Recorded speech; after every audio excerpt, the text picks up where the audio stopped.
This week on Inside the Headset, we are featuring Coach Joe Gerbino, the offensive coordinator at Utica University.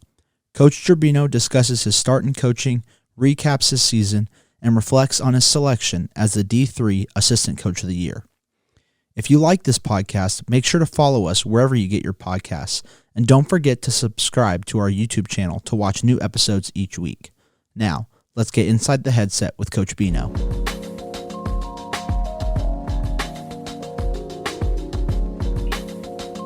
Coach Bino, what's going on, man? Coach Price, what's going on? Thanks for having me today. Yeah, no doubt, man. I appreciate you carving out a little time for us. I know, everywhere's a little different, and depending on where you are, you kind of end up always busy, man. So I do appreciate you taking a little time for us. This is a big deal, man. If I'd be selfish of me not to take 20, 25 minutes with you. So I appreciate it. Yeah, no doubt, man. Well, hey, man, let's kind of dive in, man. You got a super interesting story. All your career, at least at the collegiate level, has been at Utica, right? You were a player That's there. Correct.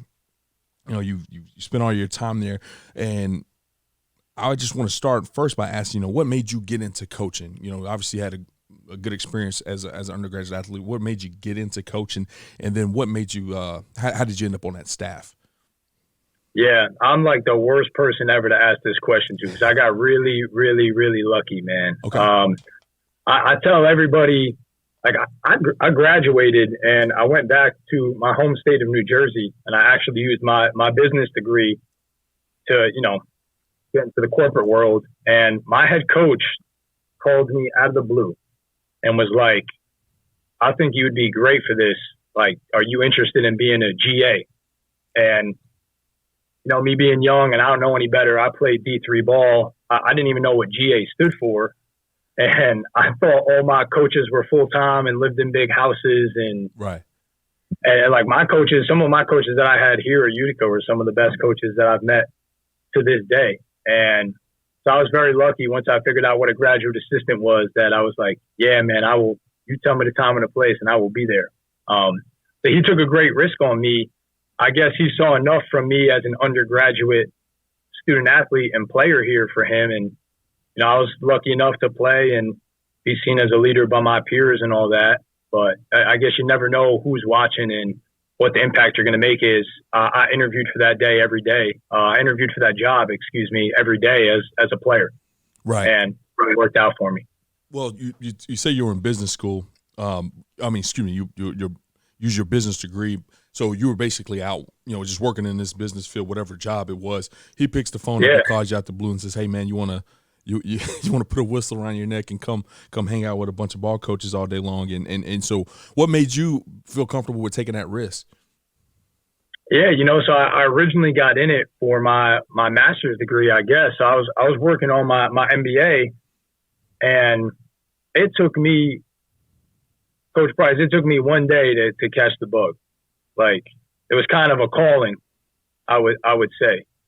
And I was coaching, and it's funny, our DC at the time would always tease our head coach, like, why are you going to hire this kid? He's never even coached before. And my head guy, who we'll talk about in a little bit, said the first time he saw me coach a drill at a youth camp leading up to training camp, that was part of our services as GAs, was to help run the youth camp in the area, that he saw that I had the it, or whatever that is. And I don't know what that is, but I've been fooling him ever since. And I know that since I've been coaching, it's really my life's work and truly my passion, and spending the time with the coaches and some of the most positive and influential role models I've ever had in my life and then passing that down to our players has been the best thing that could have ever happened to me. Oh man, that's awesome. Now you said something that I thought was great to highlight on a moment ago. Obviously we have a ton of people listen to podcasts, and we even have a few kids that are young athletes that are in college still. They know they want to coach, and you just mentioned, hey, I was on a job interview every day for 4 years, and I would like to assume I know when I played college ball, I definitely was not thinking about that, and some of the actions that I probably did. But you were on the leadership council every semester during college. It's one of the little notes that we found there. What was your reason, I guess, for you kind of I guess to shine enough for coach to be able to point you out and say, man, I want him to coach for me. What were some of the things that you did on a daily basis that kind of gave him that confidence to give you that call? That's a good find. My head coach is somewhere smiling right now as someone mentioned his leadership council. So I guess, and I've been asked this before, like, why would people listen to you or why would people follow you? And I think it's because people who took the time to get to know me know that I personally went through some things on an individual basis in my life, and they saw that I was able to overcome those things, whether it was family or it was things off the field and just personal upbringing and background. And I was not ever able to get through those things as an individual. It was always because of the relationships that I built through sport. And I mean, more importantly, and in this instance, football. Football really, I think, like, saved my life in many ways. And obviously it's now it's my life's work that we said, and it's how I go home and feed myself. Right. So like, I'm beyond lucky to say that I even make money to do this. Because I know that's why none of us are in it. But for a coach to kind of see that in me, I didn't even really understand it at the time, because my receivers GA, Riley Hill, I remember before I was leaving, and I remember sitting in the cafeteria with him one time, and we were sharing dinner because he was a great guy and he always got to know his players. He was like, "Man, you'd be a great coach." And I would always tell him I was like, "Man, that's just because I'm not good enough to play. You don't want to see me play. You want to see me coach." I kind of took it as an insult at the time. Yeah. But I know he's somewhere smiling right now too. And he's the type of guy, no matter where he's been, and he's a great coaching story, growing up in Jacksonville, Florida, playing D3 ball at LaGrange, and then being a GA in Utica, New York, being a Florida boy. And then he was a wideout and took a full-time job to be an O-line coach in Minnesota at St. Scholastica. So I just followed his career, the ultimate football guy. Oh, man. He was the first one to kind of see it in me. Yeah. And tell me about it. Well, that's awesome, man. Well, you kind of made mention of some personal stuff that you battled, and obviously the people around you were able to kind of see that and see something great within you. Not necessarily that exact personal issue, but at the end of the day, like, that's a big part of being a collegiate athlete, man. You're juggling a ton of things. You have your social life, you're dating, you just have all this stuff that you're dealing with as a collegiate athlete. How were you able to take some of your experiences at Utica as a student athlete, and then now be in this position to be a coach and, like, kind of, I don't want to say pay it forward, but just be able to kind of pour back into your student athletes and, see some people going through similar things and pour back into a Utica student, a Utica student athlete? Yeah. So a funny one in our program, and not a lot of people know this one. So D3, there's levels to the equipment managers, and I'm not calling anybody out or anything, but I actually had a pretty bad injury my senior year, and I came back for fifth year because I had a medical red shirt. So I had a backplate dilemma, and there's now a backplate rule at Utica. So, and all the referees that are saying, "Hey, cover your knees with your knee pads," and this and that. Anybody who's got their abs out, they've been working on that in the gym. They got to cover their stomach up at practice because they don't want the back flaps out. Because when I was a senior, not that I was doing that, I had nothing to show off, but my back plate was on and one of the straps was loose, and I played receiver. So I went up and high pointed the ball, tried to turn my back plate to the defender, brought the ball to the highest point, which wasn't that high for me. And I was trying to go limp and survive the ground. And my back plate got curled up underneath me, and actually, instead of landing flat, it jabbed me. And the impact, like my contacts popped out and I lost my breath, and I continued to practice because, I don't think I was one of the better players on the team, and I needed those practice reps to show what I could do. And by the end of it, I had a hematoma, and I didn't know, I was like a hemo-whata, and it looked like a belly hanging over the back of my practice pants. And goodness. Long story short, I had to get surgery on that. I had a tube in my back for a little bit, and so I treating every rep like it's your last, treating practice like it's games, overcoming adversity, hurt versus injured, all those different types of things. But deciding to come back because I felt that I had unfinished business, and just what do you pass down to the young guys is the backplate rule. We always get a chuckle out of that. And I'm the head coach, cover your backplate. But my head coach dropped the dime on me this morning too. He said, you gotta figure it out. We say FIO here all the time, figure it out. And he said, when there's a fork in the road, pick it up. So instead of going left and right, like think outside the box, he took it literally. There's a fork in the road. Why don't you pick the fork up off the ground? So I got to chuckle. I like that. There's a fork in the road, pick it up. Yeah, I like that, and I've had the opportunity to meet Coach Faggiano here this last year. He spoke for us at this convention, and man, what a fantastic dude! And that's a fantastic segue into talking a little bit about him. I mean, clearly, you go and you pour your heart out, or your spine out, or your hematoma out, for a football program, and you just hope you can leave your mark, and clearly, you left your mark enough for Coach Faggiano to. Kind of reach back out to you and want you to be part of his staff, and then we'll talk a little bit about your progression there on the staff. But I mean, I can only imagine he's got some special place in your heart, as not just as a coach, but as a player, or just as a human being. What does Coach mean to you?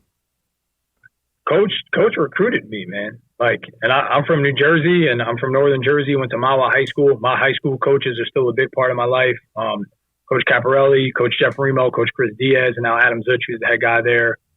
I grew up in Belleville. All of my middle school coaches had a great influence on my life. And, Coach believed in me, recruited me to Utica. I had a great experience at Utica.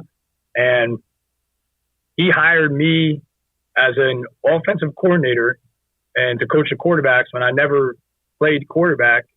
And I was 24 years old, and I was probably one of the younger coordinators in college football at that time. And he trusted me with that job and with that amount of responsibility with, I had a lot of proof to back it up that it would be a good decision for him. And I really hope when he reflects on it one day that he thought, the risk was worth the reward, and that, he got return on investment that he thought that he wanted from that. But again, I think that the relationship that I built with him over the years and is what helped me do that, and what helps us be successful here is how well, because he's a defensive guy, and how well the offense works with the defense. And, he played in Coach D-line and still coaches a position group and still helps out with the special teams and has been our special teams coordinator for a while. And we always joke that he's no longer a coordinator, but he's like the fun coordinator of our program.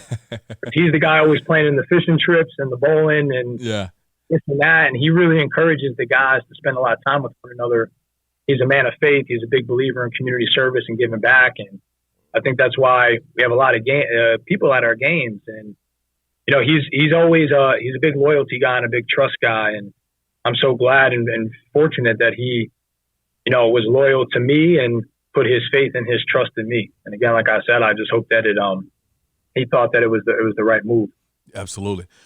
You may mention of it a couple times so far in the podcast. I'm gonna just say it again loud and clear so everybody can understand. You're out in the real world. You get a call from Coach to be a GA. You go in GA for 2.5 years. And 3 semesters, man. Didn't even get to finish my master's. Yeah. So 3 semesters, and next thing you know, Coach is offering you an opportunity to be the offensive coordinator at Utica. How old are you at this point? 24? I just turned 31, Coach. I'm getting up there. Yeah. How old were you at that point when you? I was 24, Coach. 24 years 24. old. Offensive coordinator at the Division III level. I mean, first of all, you got to be honored to have the opportunity, and also a little bit probably nervous about this opportunity. Handing the keys to the offense.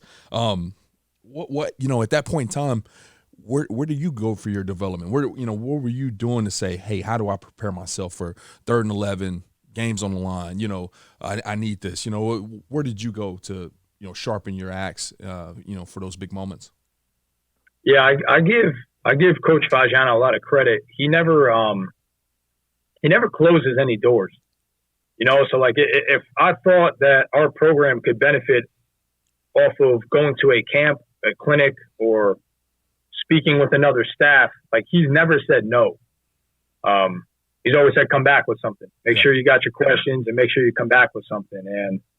And just this, over the summer, our defensive coordinator, Jamie McClendon, he got Coach Elmo to come in, Phil Omation, and just talking about all of his experiences and all the places that he's been. We wanted to model our defense after some of the things that Wisconsin was doing. So Coach McClendon was able to get us over to sit down with Coach Sheridan, Bill Sheridan at Wisconsin. And Coach was, speaking about the game and the things that he's learned, and just how humble and kind he was to spend 2-3 days with some, noner type of guys that were just trying to learn and be better.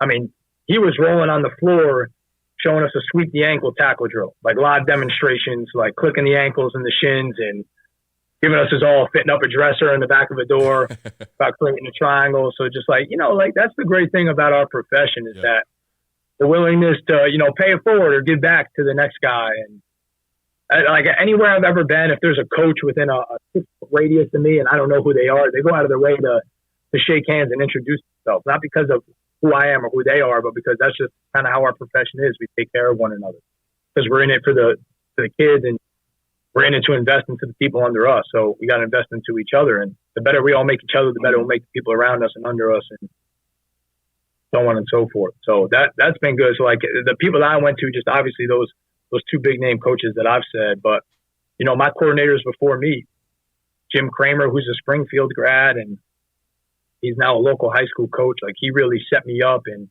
empowered me and instilled a lot of confidence in me, and gave me a lot of tasks with, making the playbooks and drawing the diagrams and calling the plays on JV. I feel like I've called plays every year that I've been a football coach. Like how spoiled am I?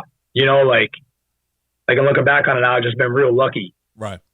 That people have trusted me with those things. And the OC before Coach Kramer was Kirk Fitzpatrick, who's now the head coach at Cortland. And, conference competitors, and just what an amazing coach he is in person, and what a season they've had as well. And every coach that I've had at Utica has made a tremendous impact on my life. Absolutely. Now let me ask you a question. I'm gonna kind of allow for you to put it all out there real quick. So there's a lot of people that are, at some point in time, they're going to get their first coordinator job, offense, defense, special teams, whatever. And oftentimes you want to be as prepared as possible, but there's a little bit of room for you to improve, room for you to grow. Maybe even nervousness as you walk into, go call that first game. What was one of the things that first year when you start, sitting up in the press box or, been on the field with the big call sheet that you were always a little nervous about it? It took you some time to grow into. Was there anything like that that really stands out that maybe help one of these young coaches that are looking forward to taking their first offense coordinator gig? Yeah, that's a great question. It was never the play calling. It was never like a 3rd down call or a 4th down call or a red zone call or being backed up. It was always what we chose to invest our time into. Like it was, am I installing the right things? Am I installing it at the right pace?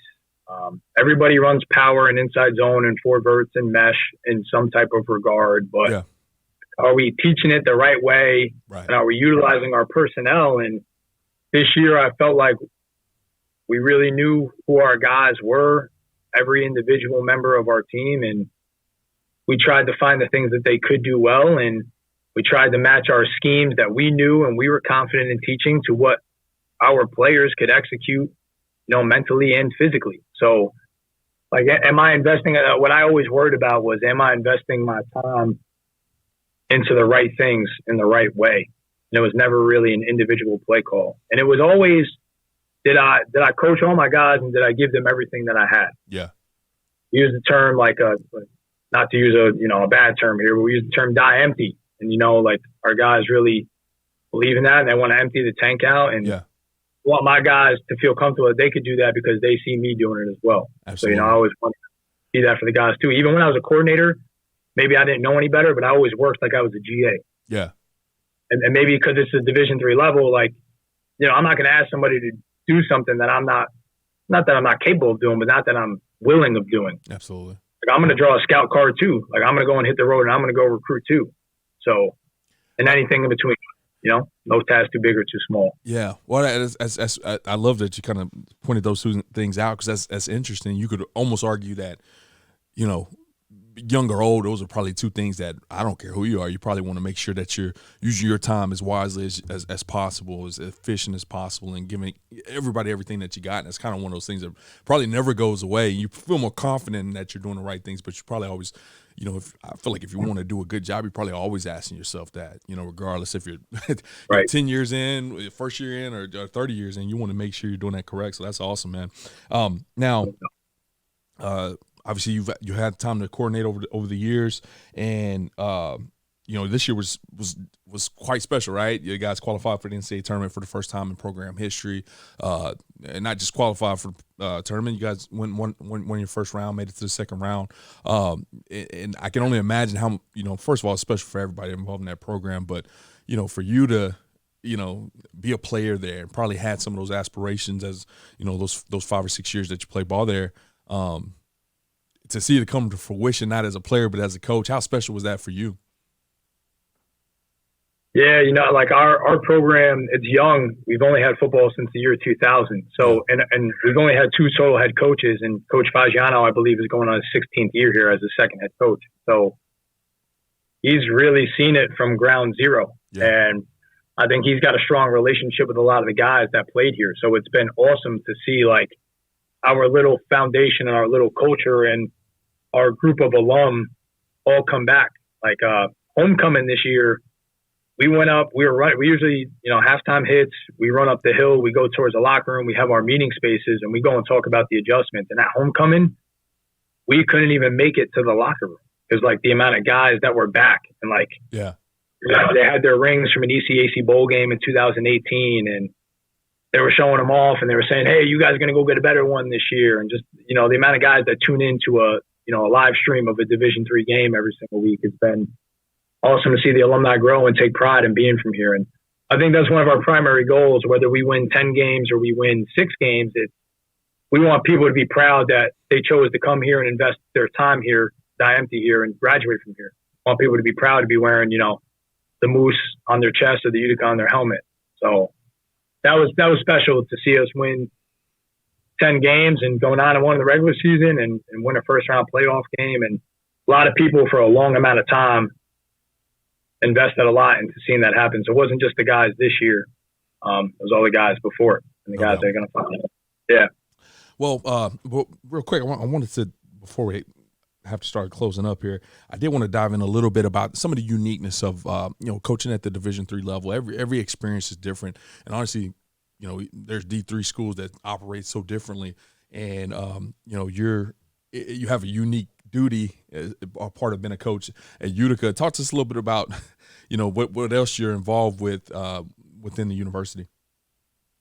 Yeah, I know that you're asking about kind of some of the teaching regard. Absolutely. And yeah, a lot of so Coach Faggiano is an old Utica alum, and Coach Kramer, my OC, who I played for and then hired me as a GA and I coached alongside, he's a Springfield alum. So when you talk about 2 proud coaching trees and networks and guys that believe in, investing into the players and teaching, that coaching is teaching. So I like that it keeps us sharp during the season and the off season, that, we're at the Division III level to teach coaching classes or phys ed classes or fitness classes, dealing with different types of people with different mindsets and backgrounds and different majors and, aspirations in life, and getting them to all work towards one thing or learn one thing.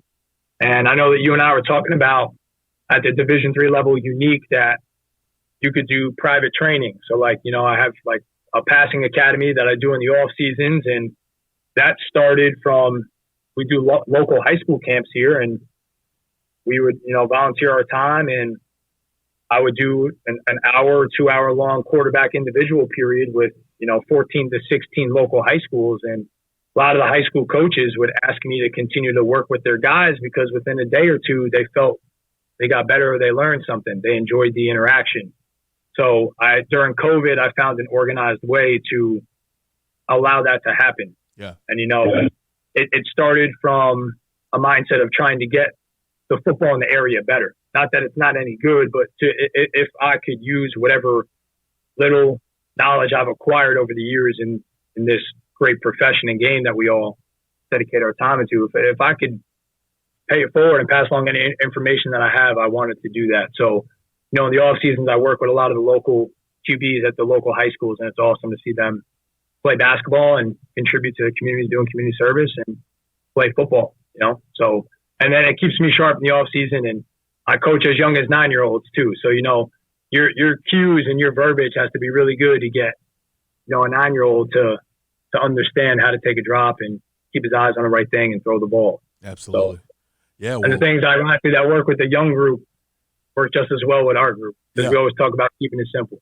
No doubt that make sure that you keep it simple that way. And so it looks like teaching, pouring into people are two things that you kind of get to do alongside of being a coach there at Utica.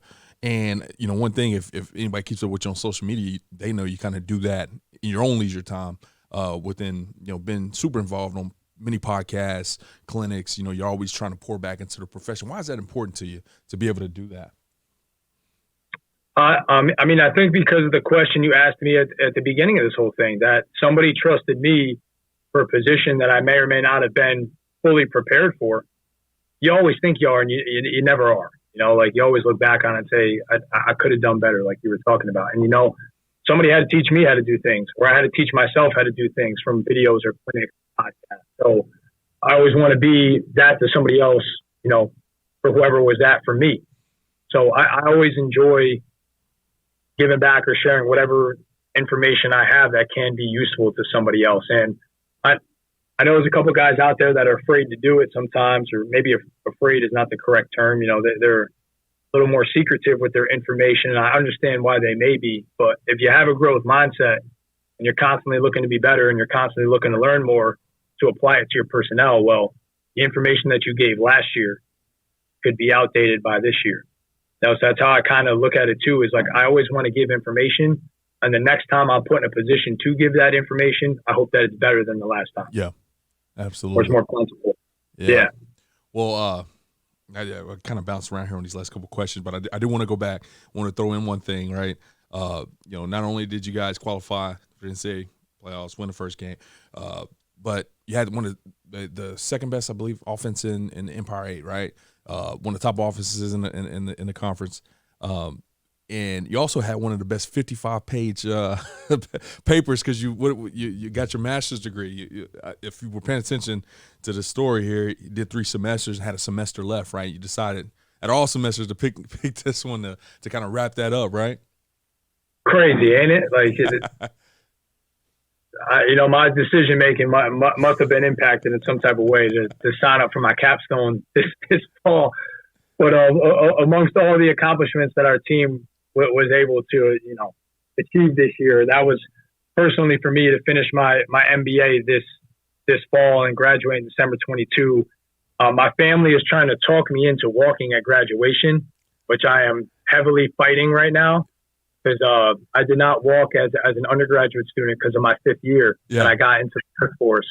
So like, you didn't walk as an undergrad, you got to walk as a graduate. And, I'm starting to, because of all the sacrifices for it during the season, I'm starting to think maybe I should. And I should, hold it for a little bit. But, well, I know you don't know me. Awesome experience. You don't know me that well, but I'm going to push you to walking, man. That's a heck of an accomplishment, especially with all the great stuff you guys were able to kind of do this year, man. That's hats off to you, and I know your parents will enjoy it, kind of putting icing on the cake to see you do that. So, for what it's worth, man, I say you should walk. But yeah, before I let you go, man.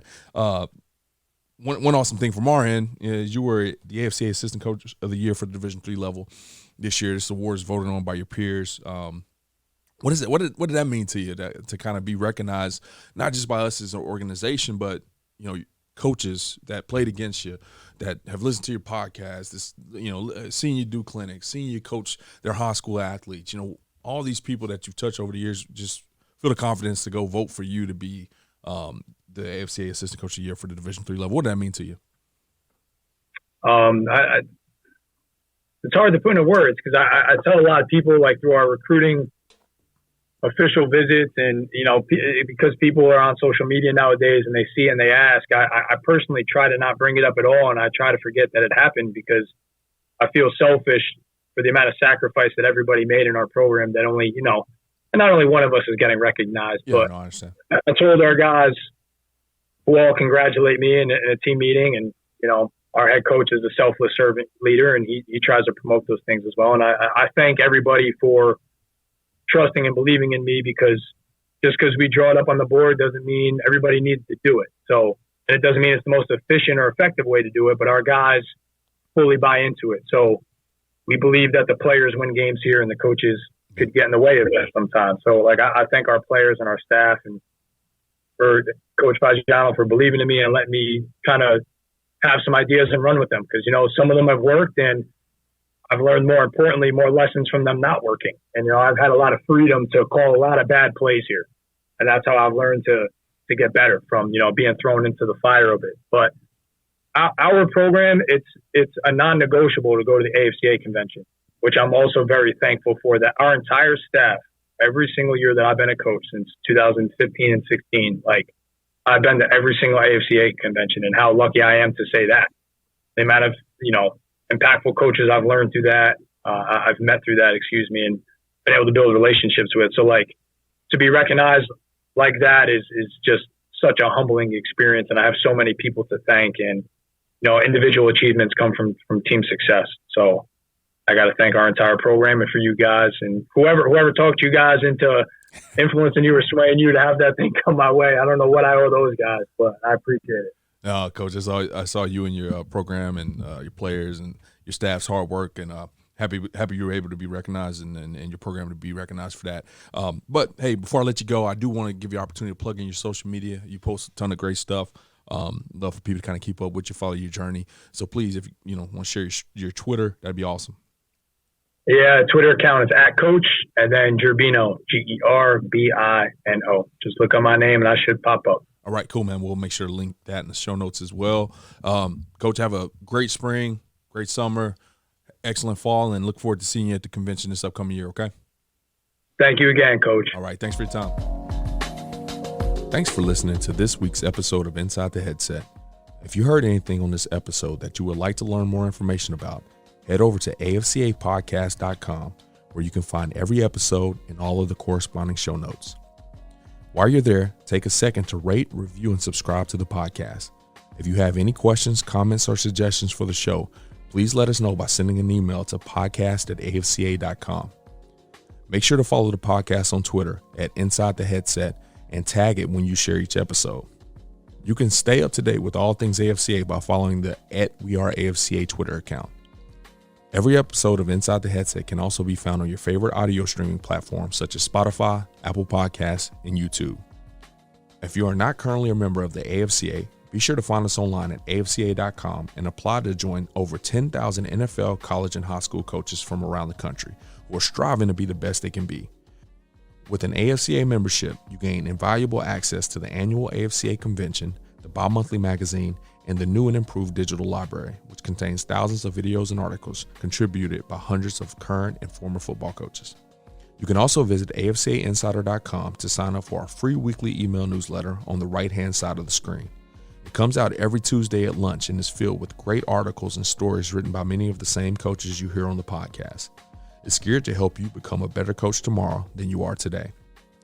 Be sure to connect with me on Twitter @CoachMarioPrice, and remember, the AFCA is not just an annual convention. It is an association that continually promotes education, guidance, and networking. But it is also so much more than that. The AFCA is about celebrating the past and educating the future. It is about developing great coaches who will produce great teams and even better people. So invest in your skill set and impact today by engaging with the AFCA.